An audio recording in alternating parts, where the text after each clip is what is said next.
Mga kapatid, dahil tayo ay isinusugo, ang kinin po natin na kahit kailan, hindi tayo iniiwan ng Diyos. Amen? At kapag nakita at naramdaman po natin that we are not alone and God is always with us, mararamdaman natin yung kahulugan ng pag-asa. Kaya sabi ng Panginoon, I will not leave you orphan. Kaya hindi tayo nag-iisa. Ngayon tayo po ay nagpapasyang kay Lolo Uweng. Nararamdaman natin at sa bawat deboto, sa tuwing humahawak kay Lolo Uweng, nararamdaman ang pag-asa.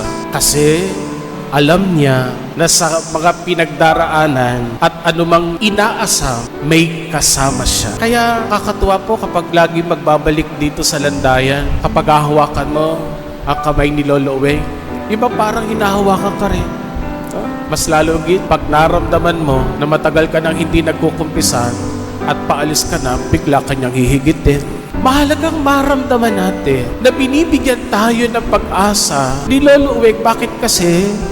Hindi niya tayo iniiwan.